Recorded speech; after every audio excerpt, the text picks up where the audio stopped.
Hello everyone, Arturo Johnson here, and I just wanted to share this really quick video with you on why agents fail using online marketing. And a lot of times I'm having conversations with agents and they're saying, oh, I've tried this and I've tried that, or I've used the company before. And so I really just wanted to unpack a couple of things that I found that seem to be common, share those with you, and then give you 4 simple solutions that you can use that are really practical to solve these problems. And so the first thing is generalist. And generalist is someone who doesn't have a specific person that they serve, and they talk to any and everyone, and they try to sell them any and everything, or the latest policies, or the hottest thing on the market. And a lot of times when you get approached by someone like that, it really raises some friction and a red flag to this isn't someone that truly is a specialist that you can trust. And a lot of times you hear the same things from generalist agents. When you ask them who they serve, they say, oh, I serve anybody. Well, what do you serve them? Anything. And my favorite is they'll serve anybody that can fog up a mirror. And what that does is that sends mixed messages. It doesn't show that you're an expert at what you do, and it doesn't command authority or high fees. And lastly, it also doesn't make you referable even if you do get the client. And there's studies shown that the generalist agent makes 80% less than the specialist. And so number 2 is the reason why agents fail online is because they purchase internet leads. And so there's a lot of people out here saying that they can do a lot of things with marketing, and they probably can.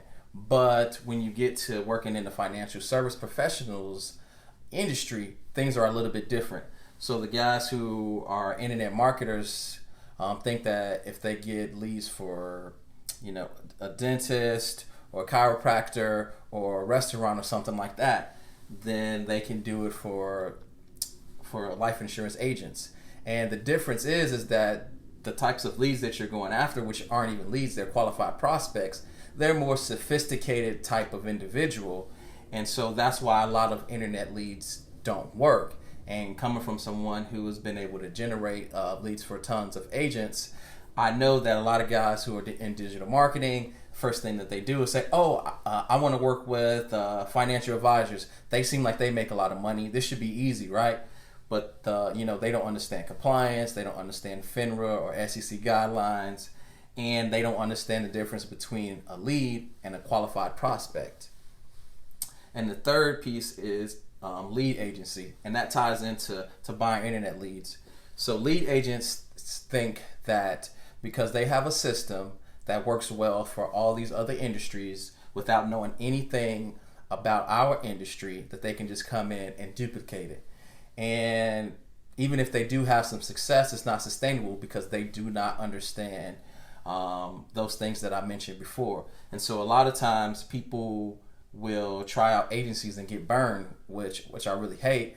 But again, you want to make sure that anyone that you hire has either been an agent or is an expert that only works specifically with agents or financial advisors. And so that's how we can kind of get ahead of that. And then the fourth thing is do it yourself. So a lot of guys will get on YouTube and watch a bunch of hours of that. They will, buy some books, and they'll get on Facebook or LinkedIn and they'll try a bunch of things. But the problem with that is one is you're spending a lot of hours and time trying to figure out something that is so complex when you should be only doing 2 things, generating appointments and doing appointments. So now you're spending a lot of time trying to figure out something when you should be making money. And then once it fails, then you decide that it doesn't work. And so I just wanted to share a couple things that can help agents when they're trying to do any of these things online. And the first thing is very simple, when we call it the who, what, why, and how. And so the first thing we want to do is we want to start with the who. and we want to pick a niche. And the reason why we want to do this is because this is going to give us a target, right? This is going to show us who we serve, and then we're going to be crystal clear on that. And then the more that we speak to this niche, the more we're going to understand them. And the reason why this is powerful is because this builds nonverbal trust. When you're establishing a relationship with someone online, the most important piece is trust. And when you say that you work specifically with someone and you start to communicate with them, and then they will understand that you know their world. And people like to work with people who are just like them. And so the next piece is the what. And this is probably the number one thing that most agents and advisors get wrong, because they skip this and go over here and try to use technology and use the latest apps and gadgets, when the most important thing is understanding, what your niches, biggest desires are, what's their largest fears, and then, what their problems are. And so when we decide to figure out what their desires are, what their fears are, and what their biggest problems are, this is what we call the gap. And so this is the gap because everything is derived from this. And I'm just going to draw this really simply. And this is going to be their current reality, and then their desired reality.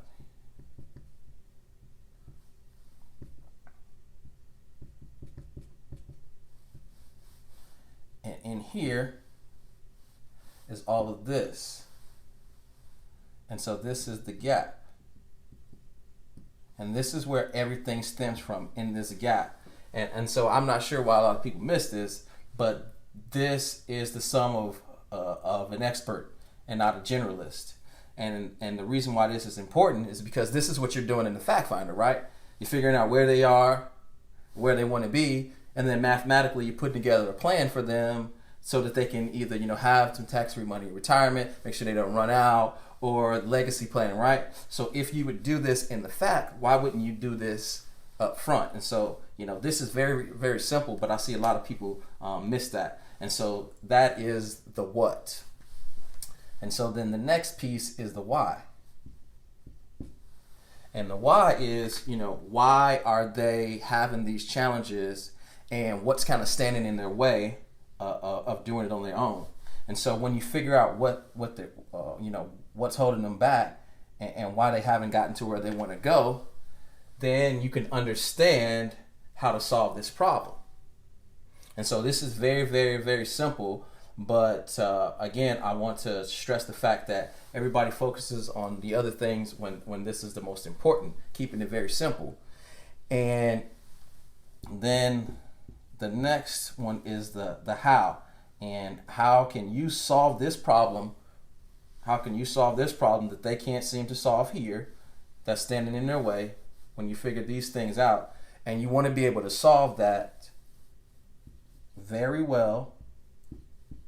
You want to be able to solve it fast, and you want to be able to solve it simply. And so why is that important? Because we have two schools of advisors and agents nowadays, right? We have the traditional agent that wants to meet with you and do an approach, then do a fact, then she presents you a PPA, then they want you to do a medical, and then they want to do a policy delivery, just to solve, this one problem here, right? And, in this day and age, people are more protective of their time than anything. And so if you can meet with someone that does it 5 times, or you can meet with, what we teach in the lean model, which is, to do everything in one 45-minute phone call. And, you meet with someone that can solve your problem in 45 minutes. Then which one would you choose? And that's because we know these things here very well, and we can solve them very fast, and we can do it simply in one call.